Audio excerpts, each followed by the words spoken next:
to the Nearly Literate podcast. We have a special guest. This is our first guest that we're doing. And our first time interviewing our first guest.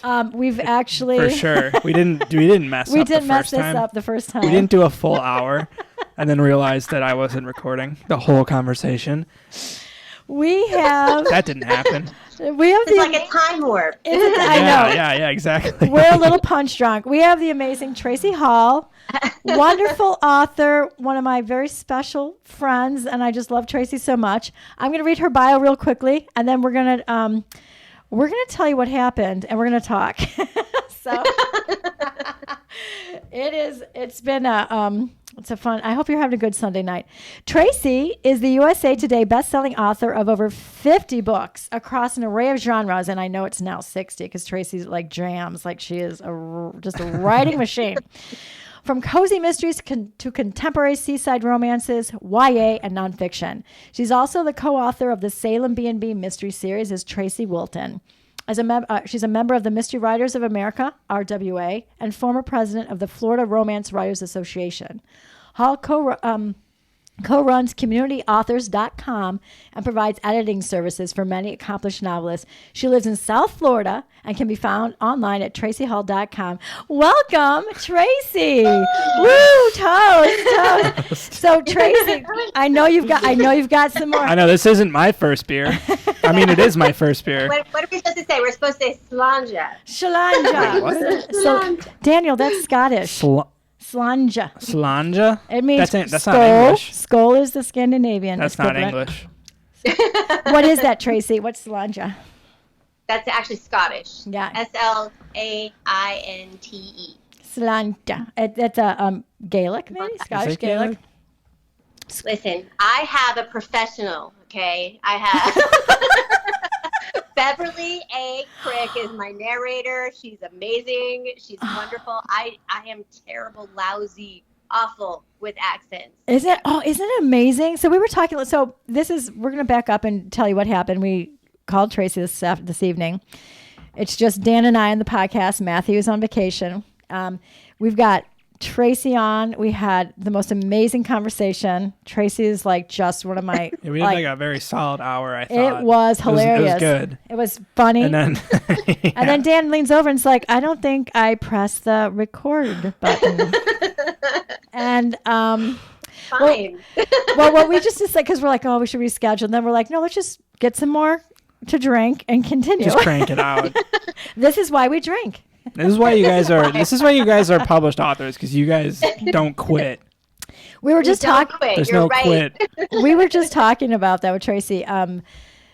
So Traci and I met, and we went over this before, but we met for the first time because I've read your books before because she writes one. I know that I used to write the Scottish historical fiction, and Traci has one of my most favorite series of her. She's got lots of books, is the Scottish Shire Mysteries. And so funny enough, Traci and I had book launches the same day. We had our book babies the same day, as we call them in the industry, book birthdays.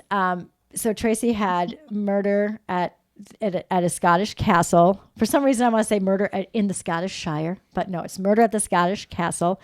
And I had Murder at the Blarney Bash. So we both murdered somebody, wrote about it, and it came. No, actually, we didn't murder anybody, only in fiction. But anyhow, Traci, yeah. So we met, the first time we met, we were at a Kensington Cozy Con, which is a fun event. And this was your first one that we had met at. So what these are is... It's great. It was fun. And we were in Charleston, South Carolina. And we had gone out for dinner. We all met at this restaurant and we sat down.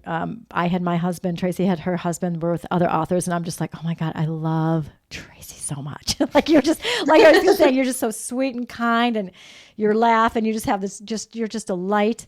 And like you said, like we're the same. We kind of jam on the same energy.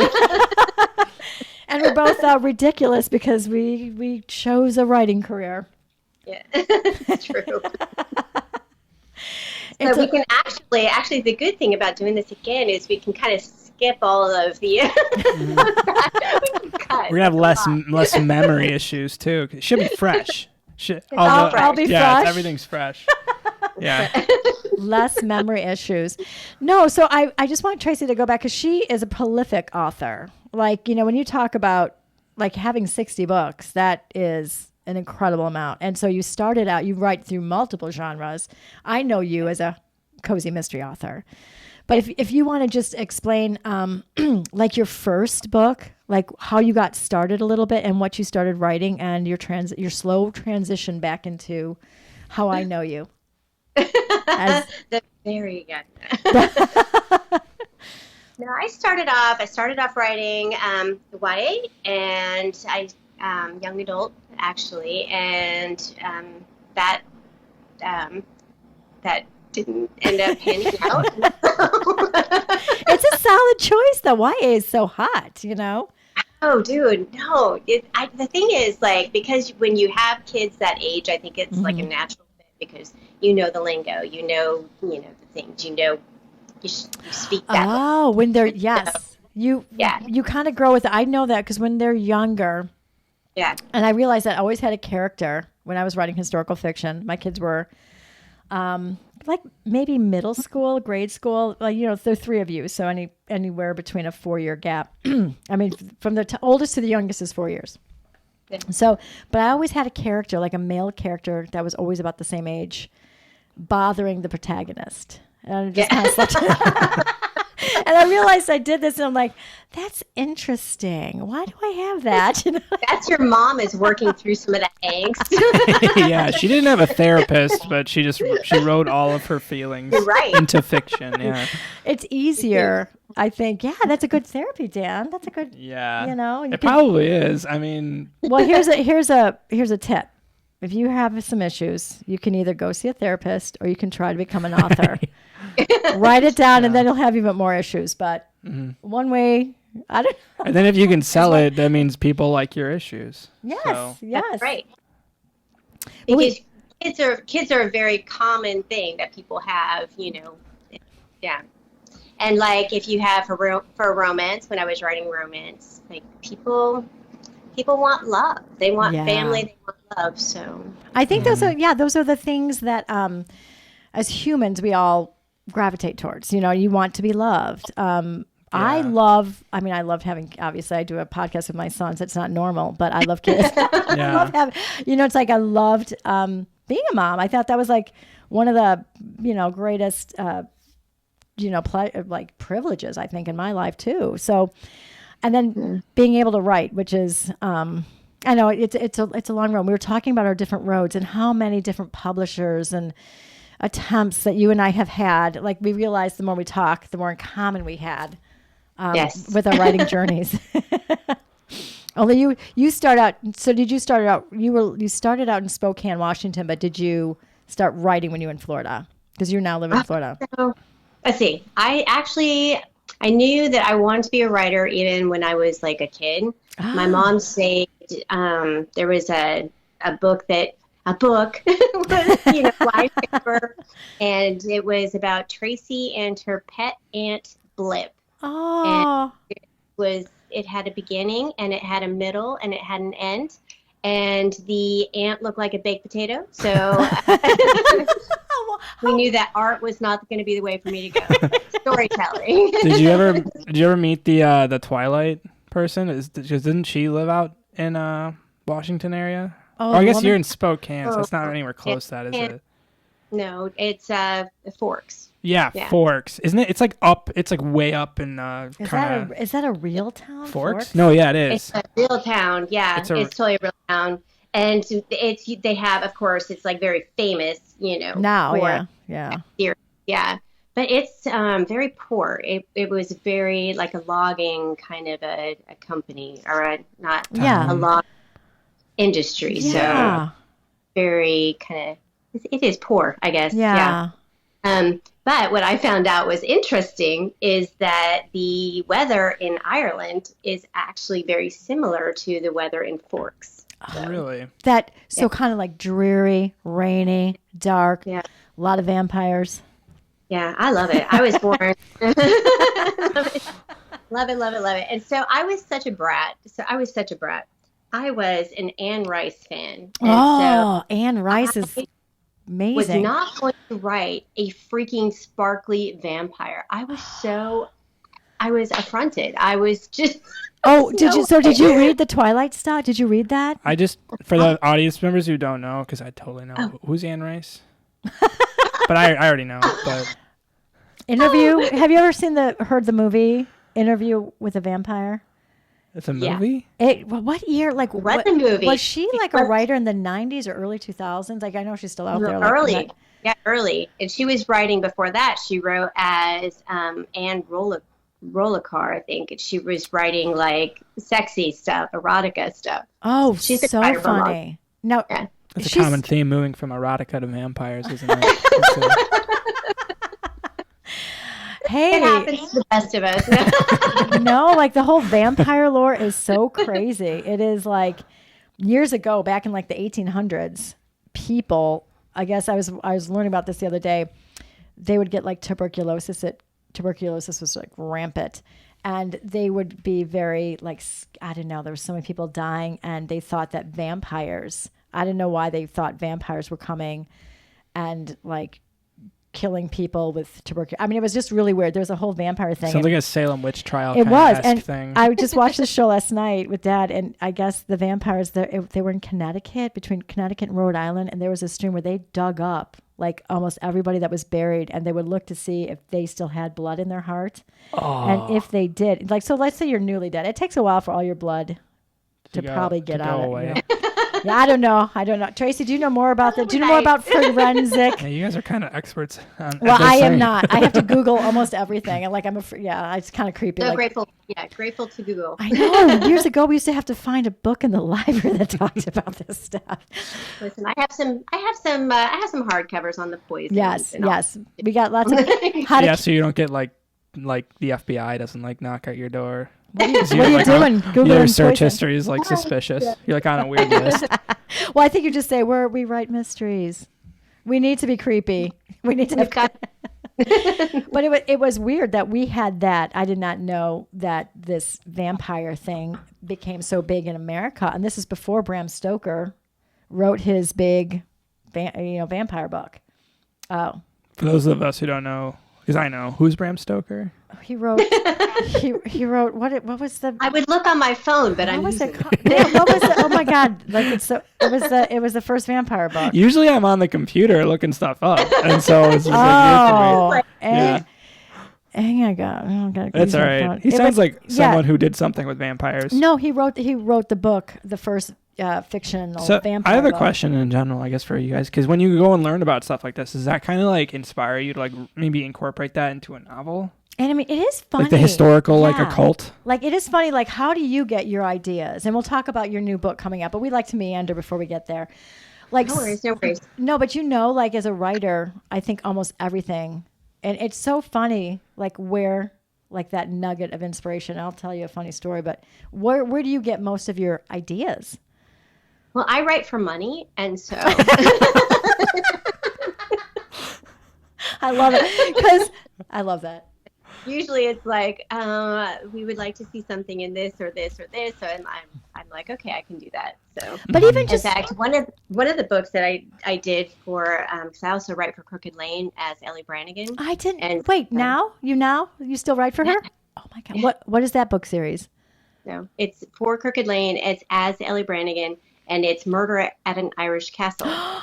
And so we did not learn this last hour. Thank God we did it twice. You're welcome. We learn something new every time we talk to Traci. Every time. I'm a Gemini. I could go on. You're a Gemini. I love it. We learned that we're Aquarians. I think it's really Aquarius, because I'll say I'm an Aquarian, or I don't know. I'll just say whatever. I'm an Aquarium. Aquarium. I'm an Aquarian. Aquarian. If you say something with confidence, you can totally pull it off. No, okay, for real. Like, not even if you say, but even if you do something with confidence, you can totally pull it off. Because my girlfriend was telling me about this lady who she got onto so many flights for free without even going through TSA, skipping the gate. And they asked her, they interviewed, 'cause she's like in jail now because she did it so many times. And she wouldn't stop doing it. She was like a kleptomaniac, but for getting onto planes, But you know? I don't know what the term is, but when it would happen, they'd ask her, be like, hey, like, that's incredible. Like, how'd you do that? And she'd be like, I just followed the guy with the blue bag. That was it. She just follows the guy. He goes right through TSA, right onto the plane, and no one questions anything. So she just latches onto a guy. Yeah, she like I guess apparently there's a guy who has a blue bag who always like goes onto a plane with a blue bag. Who knew? I don't know, but that's how she would do it. Like, would it be like the pilot or I don't think it's a pilot. A steward or a flight attendant, maybe. Yeah, I mean, it could be it could be something like that, someone like that, or like flight attendant. Yeah, flight attendant or something. But like that's how she would do it, I guess. She like knew the tricks. She knew the tricks and how to get around, and never paid for a flight. Like she had taken so many domestic flights. It's like a pretty hilarious. That would story. be like a cool trait for a character. Oh yeah. You know, like she just sneaks onto planes. Never gets caught. Would have to be the villain. Yes. Yeah. Or but we would get in trouble because somebody would say, "Oh my God, you get a 1-star review, Traci," and they'd say, "I can't believe your character didn't pay for that flight." And then you're thinking like, it's fiction. Yeah, I'm a flight attendant. It's offensive. You know? I know but that is so cool. So you write. I didn't know you wrote for Crooked Lane too. That's amazing. So see, that's good. So where do you get then? Like just everyday ideas. Like we were talking like your Scottish mystery, your Scottish castle. You have a yarn. Well, it's a yarn shop. It's actually a sweater shop. They're making sweaters. It's not a sweatshop. It's a sweater. Cashmere, and I'm cashmere. Cashmere Crush. Cashmere Crush, and they with the Thursday night knit and sip. See, Dan, we need to go to a knit and sip. Yeah. So what I did actually is I created. Yeah, where did you get that idea? That's a good name too. I thought because I had been, to the paint and sips because they're brilliant, what you do. And so I was like, well, what could she do to kind of gather her community together? Because we all need those friends. We need that community. And so because Paisley is a single mom, she doesn't have really that family with, granddad and her, her dad dead and mom in America. And she's got kind of a scattered, she's got a life. She's more realistic, I think, than a lot of cozy mystery protagonists. She's got baggage. Well, yeah, she does it. She's got a 10-year-old. And that was another thing too, which is interesting. So you have she has a 10-year-old son who's adorable. And then the first book you meet, she has like kind of this estranged Gramps come in. I forgot how that happens, but does he just he comes to live with her. So she's trying to deal with this relationship, this strange relationship. D.I., in that very first book, D.I., Max Effort. Is that the love interest? Yeah. Maybe. It might be Hamish. It might be. We're not sure. But my mom does not like Hamish. My mom thinks I love it. Yeah. What? Yeah. Isn't it funny when your mom... She's no Hamish. You got to go for the D.I., I think it's gonna be the D.I. eventually. It's a detective inspector for those. The only time really? that she ever had sex was when she was in high school and she got pregnant with her son. Not a relationship again. So she's basically a virgin at 28. I know. So she's 28. She's got a son from this affair. That's whatever. The saddest thing I've ever heard. I know. Her grandpa. but the coolest thing is she's got a Scottish Terrier. So. I have a question. Is her grandfather the 80-year-old who goes around and crushes? No. we learned that in the last hour. No, yeah. Well, how did that work? I didn't ask any questions. I was a little more timid the last hour because I want to let you guys talk. But then we decided to regroup and maybe get now I just have too many questions. Well, so at the knit and sip, which I think is such a great idea. We talked about how cozy that was and what a cozy. First of all, Traci sets her book in a beautiful Scottish town called Nairn. I said it. Did I say it right? Nairn. Yes. Nairn. Yes. Perfect. Nairn. Dan would say it before. So it's a Scottish Highland town. Beautiful old, Scottish buildings are they're called, a lot of their homes are called cottages. I just think that's a quaint word with, rose gardens and all these little beautiful things, and it's by the sea. And then she has this knit shop, Cashmere Crush. I don't know. It's like they knit in there, they make sweaters, and then they do the paint, the knit and sip. And it's such a cozy idea. Yes, I know. It's like a tongue twister. It's such a cozy idea, though. And we were trying to explain to Dan, like, why women are attracted to solving mysteries in a cozy setting. Mm-hmm. And I think you've really just nailed it. Especially one of the things that I love about your covers is your dog, Wallace, on the cover. Wallace is the Scottish Terrier. You know what they look like? They're tiny black. ones, Yeah, right? they're adorable. Yeah, They got kind of beards. Like, oh, yeah, I know what that, yeah. Black. Mm-hmm. And so just having all those elements and then throwing, of course, what Traci and I do is we have to murder somebody in our books, which kind of maybe just kind of takes away from the coziness of it, but it's not like, so it's like the aesthetic of cozy. And so we all kind of try to, in our own way, create that little close-knit group, that little, like the quintessential town. And Traci was saying that the women used to get together and, did you say natter? No, what was the term you used? Blether. They blether. They spill the tea, as Dan would tell me. That's the Gen Z. That is Gen Z. I'm a millennial, so I've never heard that before. The tea? But blather. Spill the tea. Or what's the tea? So they even abbreviate it. Like, yeah. Yeah, so that's just gossip, but blather is like Scottish gossip. And so they sit around and they talk about this older man who's got quite some pull in the village, Dan. Mm-hmm. I just think that's so funny that you actually, I could just picture that. Don't we all wish we had a town like that where you could just hear about some, maybe octogenarians' antics? Some geriatric. He's the only one. He's the only one getting any action. Some blue pills. I know, because poor Kingsley's not getting it. Kingsley's he's on the sidelines. And so it's kind of hard because that's the book, like the Murder at a Scottish Castle. It's like, it's book 5. So now she's just turned 30. Oh, wow. Okay, so you're aging. You're about to turn 30. So you're aging your character. Because it's a hard thing to make a decision on, like, what to do with your character. Do you age them, or because I've read books with the books there's 30 in the series and the character's the same. It's like The Simpsons. The same age. It's hard to know what to do, actually. And so for Paisley, I just am doing it just very slowly. So she's and one of the copy editors was so funny because they're like thinking that she would age a year with every book that I wrote. No. Oh my God, no. No. No, we can't. We're going to have her in her 80s by the time we're slow down. And then she's going to be the one getting all the action in there. And they're going to be blithering about her.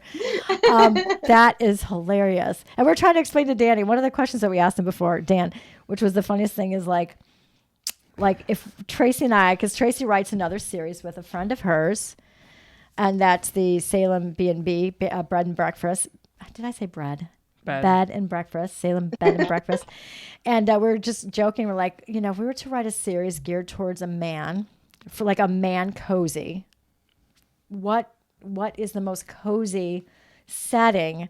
Well, how could we pull you in? Like, so what's the equivalent of like a cozy? Yeah, because I write about a bake shop in a lighthouse. Traci writes about this charming town in Scotland. Yeah.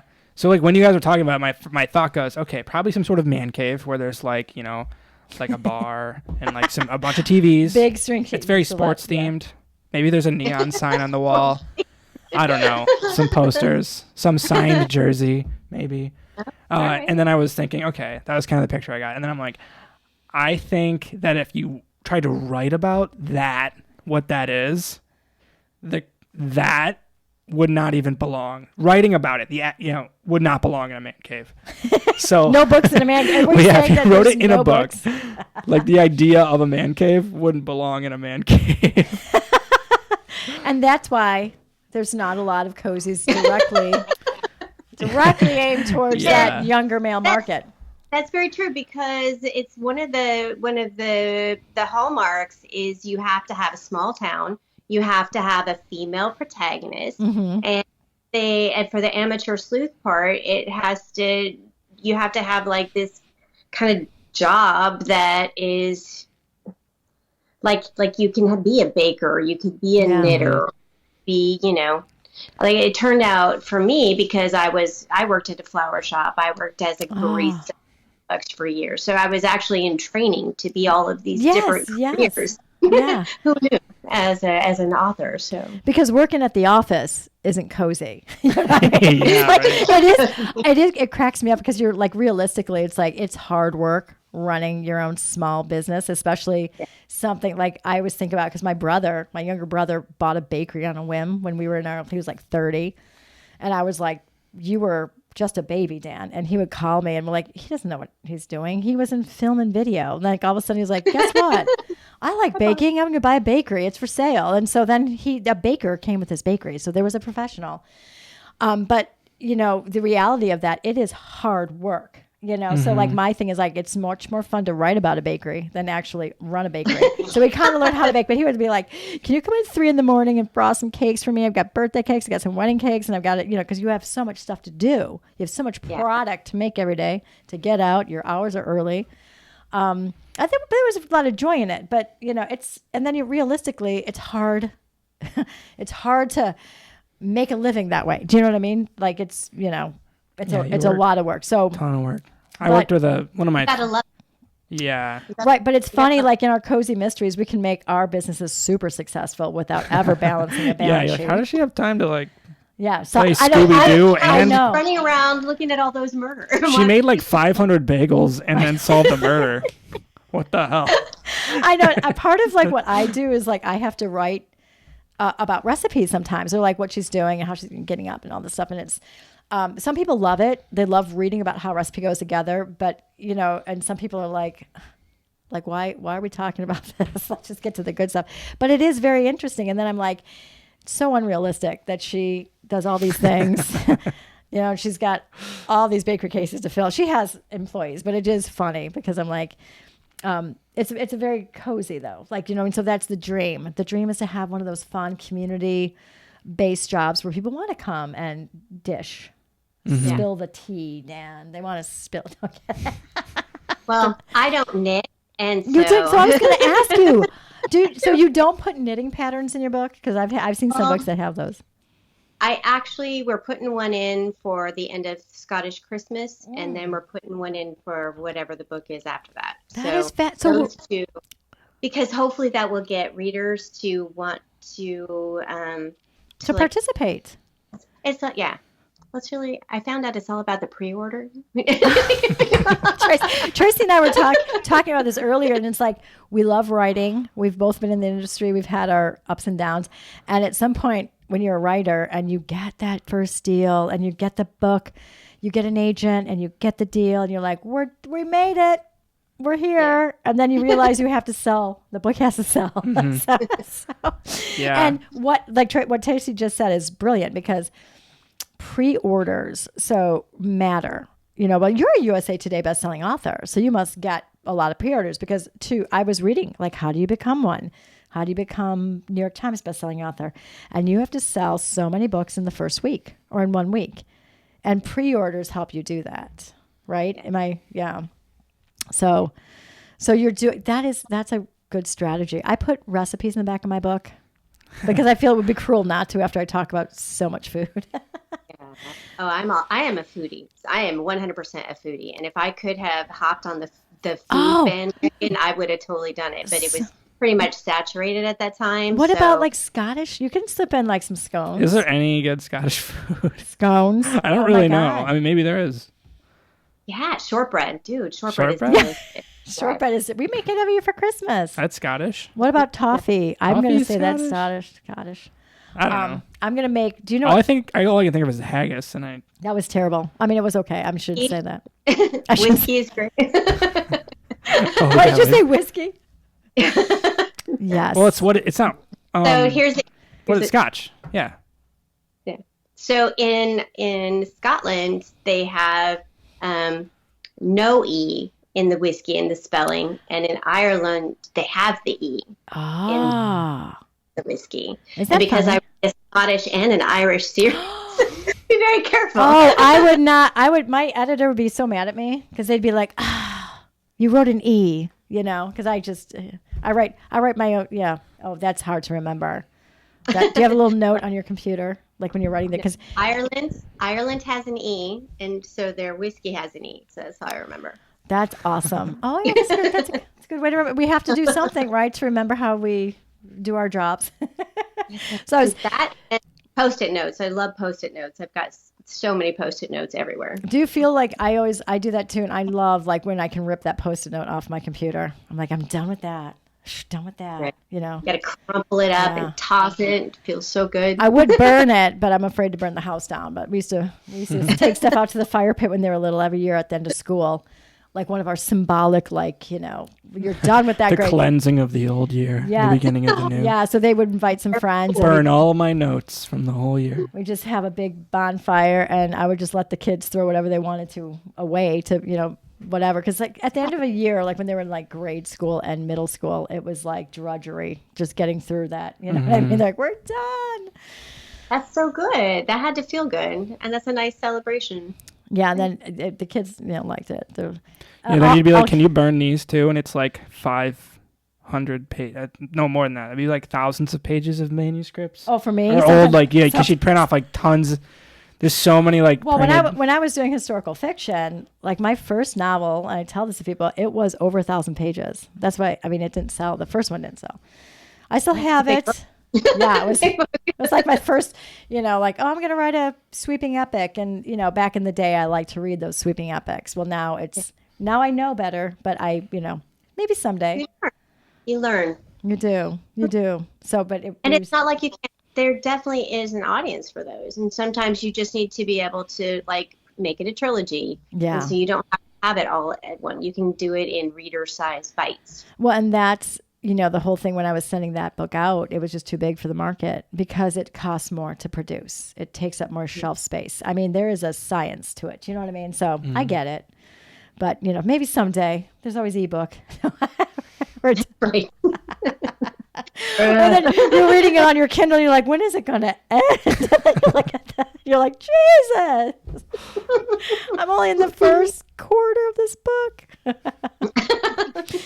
But yeah, oh my gosh. You know, it's a crazy little bit of an industry. And so the kids are funny because they don't love to read fiction too much, but you kind of get it. Like we make fun of that. Well, I think it applies to. We have a market. You were kind of talking about this last time, but like the amount of like perseverance you guys have, I totally took it for granted when I was a kid. Like you were saying how many rejection letters you had, and it's like hundreds or something. Yeah, and I had the folder. I still have it. And sometimes I'd give a talk to like your school and I'd take my rejection letters. The thing that's crazy is like when you're in school, like the public school, they are probably private school too, but they just teach you, the thing they teach you is to not fail. They're like, you have to get an A, right? So you don't fail. But like in life is the opposite. So you're going to fail way more than you succeed. Oh, that's a good point. Yeah. Yeah. That's excellent. And like they don't teach you that at school either. Like that's something okay. It's okay to like fail. And like you don't look at it like failing. Like when you get the rejection letter. And some people, like I know some people who want to be writers and they would, they don't want a rejection on their work because it's very personal sometimes. We write these books. Now, you and I have been in the industry for a while. You don't get to sit on your book too long. You write it, you get it out there. You know what I mean? You let the people handle it. But when you've got that first novel, and usually you spend more time with that first novel, and you're thinking about it, and it's like becomes like that your baby. And some people will get a couple of rejections, and then they'll just self-pub. They're like, oh, I'm just going. I'm not going to do this anymore. It takes a lot. Yeah, there's a lot. I think most authors get a lot of rejections. And what that means, it's not that your work is terrible. It just means you haven't found the right person to sell your work, which is a whole other, like that's a whole. I still get rejections. I have two wonderful, and I really want them to sell it. I've got two wonderful series ideas and they're just out there swimming. And I got a rejection right before Christmas. Oh, I'm sorry. Oh, you're so good to keep. God, you have so many irons in the fire. I feel like an underachiever right now. I'm complaining about like what I'm doing, and I'm like, oh God. Yeah, I'm like the opposite. Well, I don't like to have that many irons in the fire. I like to focus on like my girlfriend. She writes fast though. Yeah, Tracy's saying like how fast you write. the way my brain works, and I don't know, maybe to you, because whatever, I'm your son, but like my girlfriend goes, I have like 100 tabs open at a time, and I'm like, I have like one tab open at a time. Like I can only do I can only really kind of focus on one thing and do one thing well. So it's like it's hard for me to like. Well, it depends on what you're doing. Like if you're writing, like I can't have, like I might have Google, I might have to look up something every once in a while, but you want to concentrate on writing, Mm-hmm. So no, that's very normal. I can't do, but so you have 3 series they're active. Yes. And you're pitching 2 more. Yes. Do you sleep? Yes. You must be a really fast writer. That's amazing. I am. I mean, knock on wood, I am very quick. How do you manage all of those like different ideas? Because they're all kind of going off. They all have their own storylines. How do you manage all those at the same time? Or do you just write one really fast and then go to the next one? And no, it's like because they're family, and so when you create this world, it's like I would not ever confuse Charlene's Bed and Breakfast with Rain McGrath's Castle in Ireland. I just wouldn't do it because they're 2 totally different. Yeah. Interesting. Yeah. You definitely have, because like this is the first year I'm writing 2 series. So Traci, you're like way more. I mean, I'm 3 behind you. There's no competition. No. We talked about that. There's no competition. No, I know we compete with ourselves, but it's funny because like my family life is pretty busy. There's always like so much things that are happening all the time, and so I'll write and. Writing 2 books a year, this will be the, like I wrote 2 books last year. This year, I'm just, we had a lot of holidays and I'm feeling a little bit of a pressure to finish this next novel because you were saying like never miss a deadline, like how important that is. And I do believe that. And I'm just, I'm going to be locking myself away the rest of this month to make that deadline. And it's doable. And once you sit down and you clear all the clutter, because sometimes I even have to vacuum before, because I have 2 hairy dogs. Sometimes before I can sit down, I have to have everything I have to have everything cleared away. And then I sit down and I'll write, and then I'll be able to get in that zone. Not you. You're like, do you write 2 novels at the same time? I don't have a clean house. I don't have a clean house. Oh, mine's not clean. Mine's not clean, believe me. It's just there's so much going on. When it was like, empty nest, it was like, oh, that's great. Because when I had my kids, I had my teenagers, going for you. So my son he just turned 34 in January. And then my daughter is 33. And so they're a year and a half apart. They were a year apart in school, which hard. They hated. Oh, they hated because Brighton didn't like the fact that Destiny was like, always flirting with his friends. And it was awful. So they're so close.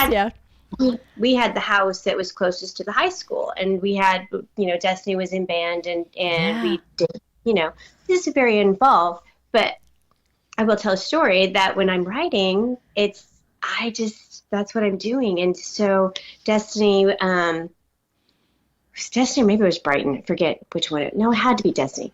And so, I got a call from the school that Destiny was not feeling well.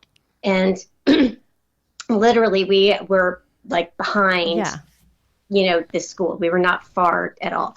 But I still had to be able to come get her because you had to like drive around to the front to be able to do that. And so they called and I'm like, okay, I'm going to be right there.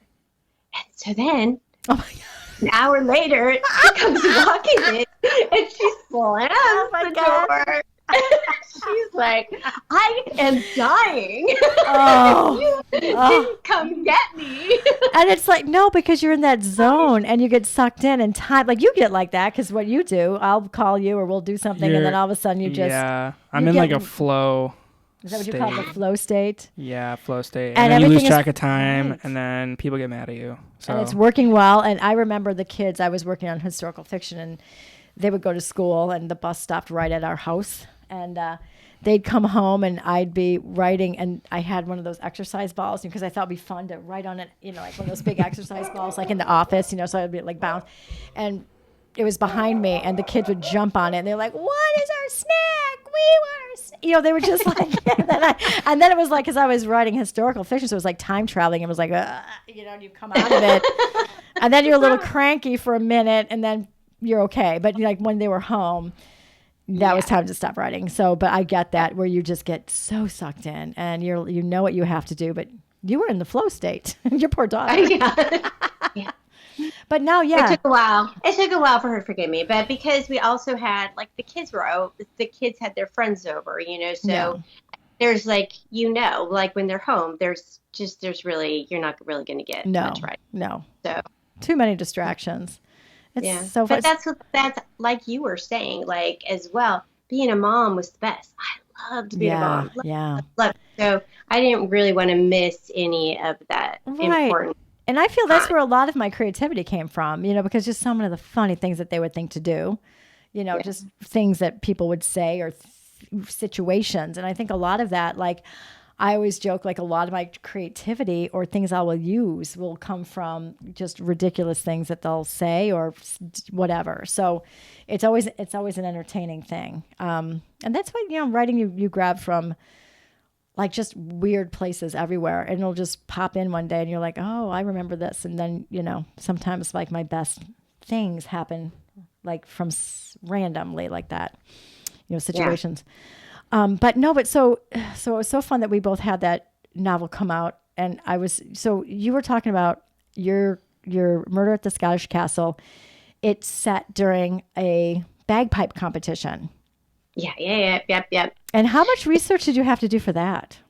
I did a lot because I didn't want to make a mistake because I don't play the bagpipes. Oh, come on.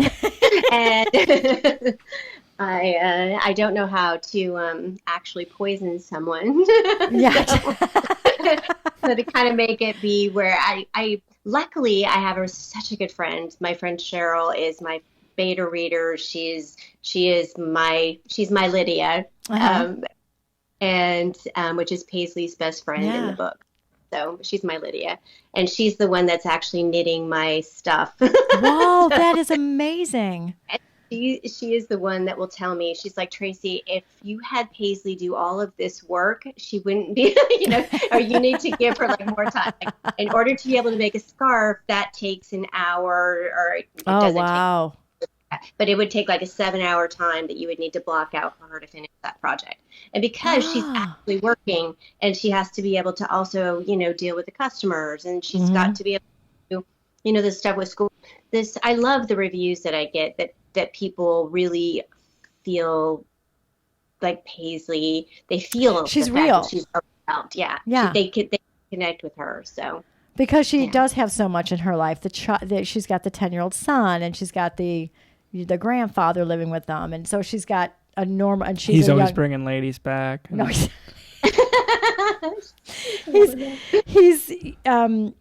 So she's struggling a lot because she's a young woman. So, and she's still looking for love, and it's a lot of fun. But she's very realistic. She's a real. She is not looking for love. She's not looking for love. She does not want love. No, she cannot have love until Brody is done. Okay. With high school. Yeah, or secondary school, they call it there. So she's just and Lydia. She's a mom. Yeah. Yeah, she's a mom, and she's a single mom in a place with very Victorian values, and so she's really kind of a rule breaker just by saying I'm going to be a mom, and it doesn't. You guys can talk about me. Yeah, is that funny? Yeah. Does Nairn still have that? Nairn, do they still have those old values? I don't. I think I have. I've exaggerated that for story. But that's good. That's fine. That is so. The bagpipe research. Did you listen? Did you read online? Did you? So what I did was I actually didn't realize this was such a big deal that they have these bagpipe competitions. They're like such a people. It's competitive. It's so competitive, but there's no money. And so for me, when I think about something that's competitive, it has to have a financial value.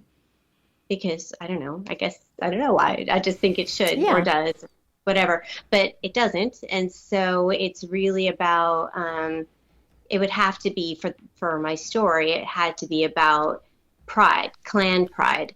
And so it was fun to kind of take that and show that. And I tried because you also have to, like the tartan that they wear, Oh, for yeah. the film, like there's so many different kinds. And Clan so tartans. I have a book of that. A book of clan tartans.